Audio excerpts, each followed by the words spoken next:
नमस्कार सबाई केमन आছেন बंगमायेर घरकन्याते आपनादेर अनेक अनेक स्वागत। आज सोमवार घड़ीते एखन बाजे सकाल 7टा। सबाई मिले रेडी हये बेरोচ্ছি এখন ছোট মাসির বাড়ির দিকে।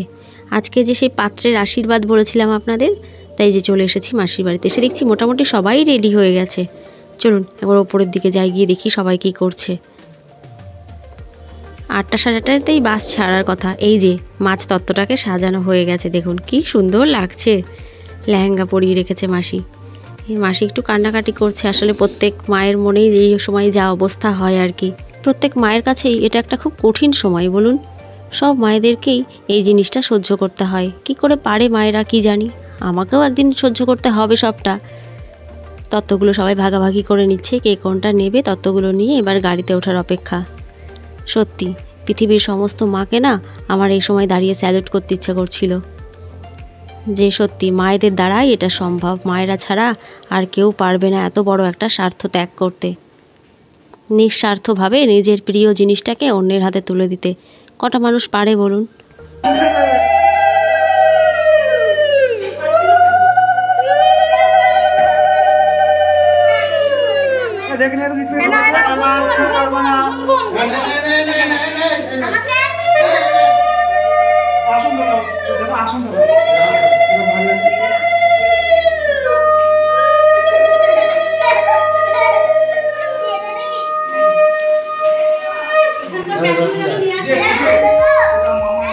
ছোট দুটোর হাতেও দুটো তত্ত্ব দেওয়া হয়েছে, তাতে ওরা কি খুশি দেখুন। সত্যি বিয়ে বাড়িতে ওরাই ভীষণ আনন্দ করবে দেখবেন।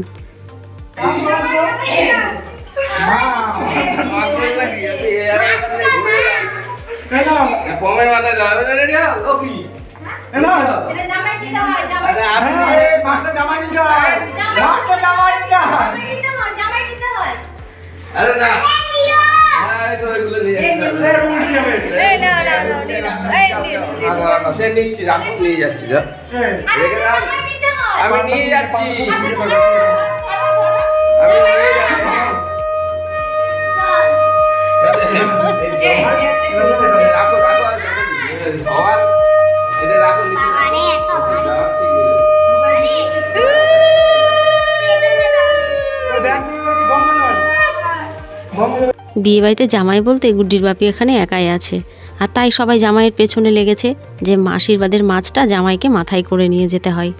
ঘড়িতে এখন 8:30 মতো বাজে। এই যে বাস ছেড়ে দিয়েছে। ওই দুটোকে দেখুন এক জায়গায় বসেছে। ওই দুটো এক জায়গায় হলে আমাদের আর কাউকেই লাগছে না। ওরা মারামারি কিন্তু করে না দুটোতে, জানেন, ভীষণ ভাব দুটোর মধ্যে। বছরখানেক আগেই আমার বোনের বিয়ে হয়েছিল, আর সেখানে এই দুটোতে চরম আনন্দ করেছে। সবাই বলছে যে বিয়ে বাড়িতে এই দুটোই সবথেকে বেশি আনন্দ করেছে। যেমন নাচানাচি, যেমন আনন্দ, একসাথে দুটো মিলে সব সময় থেকেছে। খাওয়া দাওয়া সব একসাথে। এই বিয়ে বাড়িতেও আপনারা দেখতে পাবেন যে দুটো মিলে কেমন আনন্দটা করে। এখান থেকে নাকি 1-1.5 ঘন্টার রাস্তা ওই ছেলের বাড়ি। চলুন আকাশটা দেখুন একবার, কি সুন্দর লাগছে দেখতে, একদম শরতের আকাশের মতো। একদম নীল চকচকে আকাশ, আর তার উপরে সাদা তুলোর মতো মেঘগুলো যেন ভাসছে। অত্যন্ত সুন্দর লাগছে দেখতে। কিছুদিন আগেই বোনের বিয়ে হয়েছে, সেই ভ্লগগুলোও আমি দিয়েছিলাম একটা চ্যানেলে, কিন্তু চ্যানেলটা আপাতত বন্ধ রেখেছি। ভিডিওগুলো আমি নিজেই মাঝে মাঝে দেখি, আর স্মৃতিগুলো যেন একদম তরতাজা এখনও আমার কাছে। চলুন পৌঁছে গেছি আমরা পলাশী বাজারে। ছেলের বাড়ি নাকি একটু গলির ভেতর, তাই আবার সবাই এখানে শুনে নিচ্ছে যে গলির ভেতর বাসটা ঢুকতে দেবে কিনা। তা উনি বলছেন গলির ভেতর আর বাসটা ঢুকতে দেবে না, এক সাইডে বাসটা রেখে তারপর যেতে। কালকে হঠাৎই আমার শরীরটা প্রচণ্ড খারাপ হয়, ভাবতে পারিনি যে আজকে আসতে পারবো, কিন্তু মাসি মেশো আবার রাগ করছে না আসলে, তাই আর কি আসতে হলো। চলুন এবার এখানে নামতে হবে।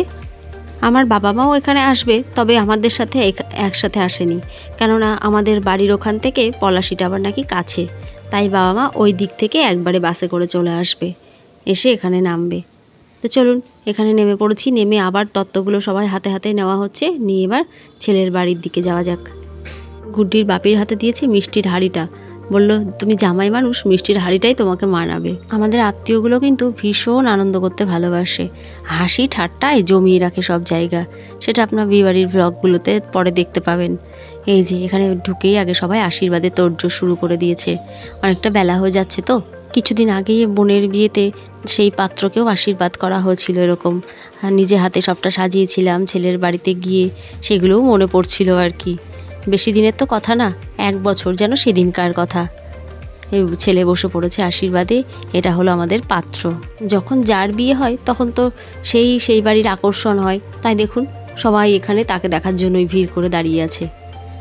বছর 7 আগে যখন আমার বিয়ে হয় তখন বাড়ি ভর্তি আত্মীয় স্বজন, সবাই যেন আমাকে নিয়েই মাতামাতি। এই মাসি আবার এখানে গোপাল নিয়ে এসেছে। এটা আমার মায়ের সেজোর পরেরটা সেই বোন, আমরা একে সোনামাসি বলেই ডাকি। যে শুরু হয়ে গেছে আশীর্বাদের পর্ব। আমরা সবাই এখানে আনন্দ করছি, আর গোপাল সেটা দেখবে না তাই হয়, এই গোপালকেও মাসি নিয়ে এসে মাঝখানে বসিয়ে দিয়েছে, ও পুরোটা দেখুক। ব্রাহ্মণ আশীর্বাদের পর সবাই একে একে আশীর্বাদ শুরু করেছে। এখানে সব থেকে বয়োজ্যেষ্ঠ মহিলা ছিলেন কনের ঠাকুমা, তা সেই আগে আশীর্বাদ করলো। আর ইনি হলেন পাত্রের মা, তাই ইনার আশীর্বাদ করার অধিকার তো সবার আগে, তাই ইনাকেই আগে আশীর্বাদ করতে দেওয়া হয়েছে। তারপর একে একে সবাই আশীর্বাদ করলো। ইনি হলেন আমার ছোট মাসি আর ছোট মেসো, এবার তারা আশীর্বাদ করছে।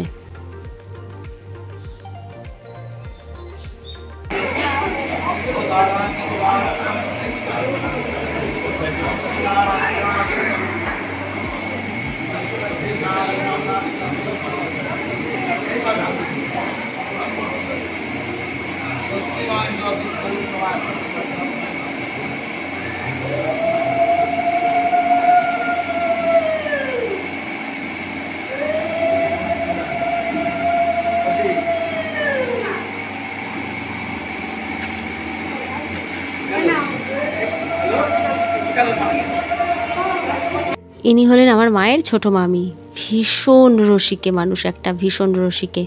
বছরখানেক আগেই আমাদের বাড়িটাও এরকম জমিয়ে রেখেছিল বোনের বিয়েতে গিয়ে, 2-4 দিন আগেই চলে গেছিলো আমাদের বাড়িতে। আর এই ছদ্দিদা থাকলে মানে আপনি মন খারাপ করার সুযোগই পাবেন না। লাস্টে আবার আমাদেরকেও বললো তোরা আশীর্বাদ কর। আমি বললাম সেটা আবার কেন, বড়রা করছে হতেই হবে। তা মাসি শুনলো না, বললো না তোদেরকে করতেই হবে। এটা দিয়ে আমার 2 নম্বর পাত্র আশীর্বাদ, মানে বোনের সময় করেছিলাম, আবার এই বোনের বেলায়।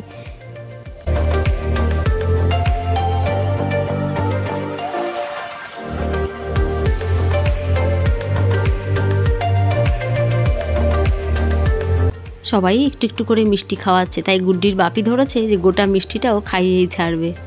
আর পাত্র খেতে পারছে না, ও অনুরোধ করছে যে আমি খেতে পারছি না। গুড্ডির বাপি বলছে আমি তো পুরোটা খাইয়েই ছাড়বো। তো এই চলছে আর কি দুজনের মধ্যে। বিয়ে বাড়িতে তো এইটুকু আনন্দ হবেই বলুন।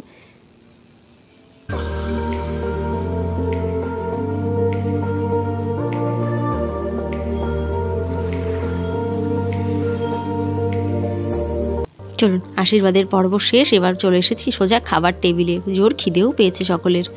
লুচি, ছোলার ডাল, মিষ্টি, এখানে সুন্দর আয়োজন ছিল। সবাই মিলে এখন ভুরিভোজ করা হচ্ছে। তারপর একটু ছেলের বাড়িঘর একটু ঘুরে দেখা হচ্ছে। এটা হলো ওদের ঠাকুর ঘর, খুব সুন্দর ঠাকুর ঘরটা। এখানে দেখুন এরা সবাই মিলে সেট হয়ে গেছে, যতগুলো বাচ্চা আছে সব এক জায়গায়। এখানে বসেও সবাই গল্পগুজব করছে। এটা হলো পাত্রের ঘর। এটা হলো একটা লম্বা বারান্দা। সবাই খাওয়া দাওয়া সেরে গোটা বাড়িটা একটু ঘুরে দেখছে। আবার কে কবে আসবে আত্মীয়রা।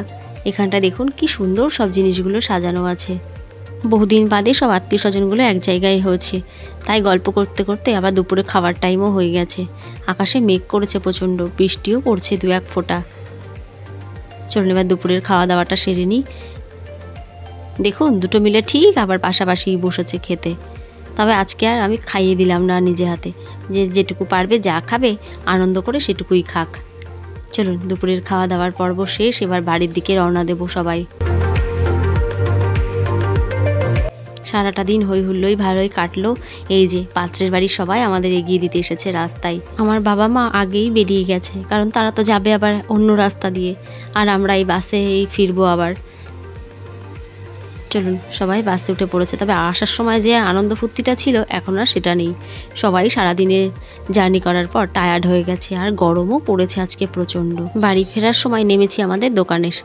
গুড্ডির বাপি বলল আজ তো রথ, একটু রথটা টেনে তারপর বাড়ি চলো। শরীরটা আমার ভীষণই খারাপ, তা মেলাটায় আর ঘোরাঘুরি করবো না, শুধুমাত্র একটু রথটা টেনেই বাড়ির দিকে যাব। এখানে আবার একটু নাচের আয়োজন করেছে, কি সুন্দর নাচছে মেয়েগুলো। সোজা রথের দিন এসে তো মেলাটা পুরো ঘুরেই দেখেছিলাম, তাই বললাম আজ আর মেলা টেলা কিছু ঘুরবো না। গুড্ডিও সারাদিন ঘুমোয়নি, ও ভীষণ টায়ার্ড, বাড়ি গিয়ে ওকে আগে একটু রেস্টে দিতে হবে, ও একটু ঘুমিয়ে নিক।